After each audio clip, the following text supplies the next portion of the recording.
It's 10 to 7 now. The way under fives learn in preschools and nurseries is to be simplified by the government. There's going to be more emphasis on play, and children will be tested less. At the Carousel Children's Centre in Essex, they believe that play is the key to the way young children learn.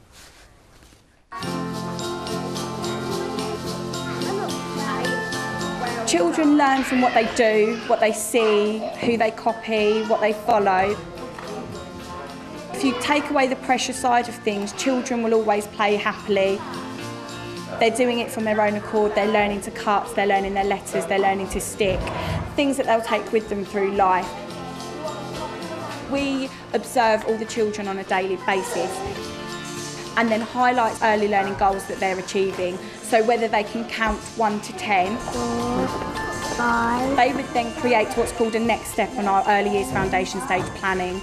This would then be an activity, a play-led activity that would encourage them to then count 10 to 15 maybe as an example. Yeah, that was great! If we know that Jack likes to play with balls and kicking footballs, we would see if he can kick it 15 times rather than sit down and hammer it home to do it 15 times. We're joined now by parenting author Liz Fraser. Good thing this, you think, Liz? I think reducing the number of boxes to tick and the amount of assessment that goes on in these early years, yes, is definitely a really good thing. You know, there'll be parents watching now who know this. You drop your child off at nursery and you pick them up later on, and you're handed this kind of sheet of, you know, he's achieved this and she's at this level of this and this. Well, how much actual one-on-one talking has there been going on? How much are you reading to them and playing with them? I was chatting with someone just before I came on who said a very similar thing. You know, you can get children in nursery and you can say, you know, can you kick a ball 5 times? You know, well, that's 5. You know, can you kick it 10 times? They're learning about numbers, they're learning about letters. And I think a lot of us feel, not only in these early years, but it goes right the way through education now. There's these levels of testing and assessment, and the poor teachers, the staff, can't actually spend the time that they should be spending with these children, playing with them and talking to them and being with them, because they're sitting in a corner, we've all seen it, filling in all of these forms. So I really do welcome these changes. If they show to be good changes in the end, then, you know, I think that's what we all want. Are you saying your kids now, because they're all well above the age of 5, could do with a bit more fun in their education as well? Ooh, well, I mean, my eldest two are well into secondary now, going into sort of GCSE options and things, so you know, there's not so much fun in their education, but even then you could say a very similar thing, and you could say, yes, I would like my daughter to be able to sit in a class that's full of people who are actually listening and who are concentrating, rather than having a teacher, and I've seen it, there's a story in the news also today about PE, where they don't do very much PE in lessons because the teacher's busy filling in forms. But Liz, what you're talking about is good teaching, aren't you? You're talking about good teaching, both at junior level and at senior level and at nursery level.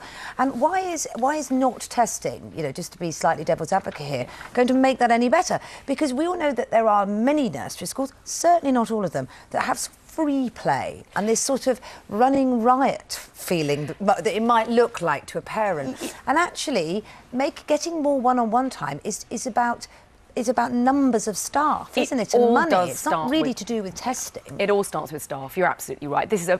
Look, most nursery staff are incredibly really hard-working. It is the toughest job. It's smelly, it's dirty, it's exhausting, it's noisy, and they're paid very low wages. So why will these changes make it any better, Liz? Well, hopefully why it will make it better is because it will allow these people who work in these places to actually spend the time with the children. Some of these nursery staff are up till 11 o'clock at night doing these assessments, filling in these forms. Why should they be doing that when they could be, you know, spending their time? This is such a crucial stage, 0 to 5. That is the cornerstone of your education. Really it is. And I think in this country we kind of wave the 0 to 5 away and say, oh, it's just about, you know, it's not very important. When they get to school, that's when they'll start. And that's absolutely wrong. They are sponges at those ages. They love learning.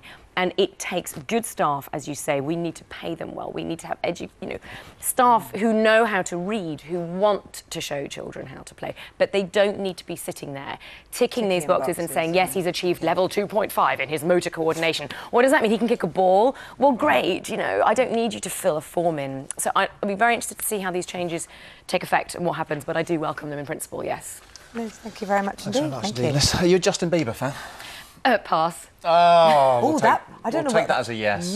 Kick on it. Just for the Oh, sake of this grinning. next link. She's grinning. She looks happy about it. I just know my daughter's going to scream at me whatever I say. She's going to start screaming right now, I tell you, because Ross is in LA for us with some big news about Justin. Morning.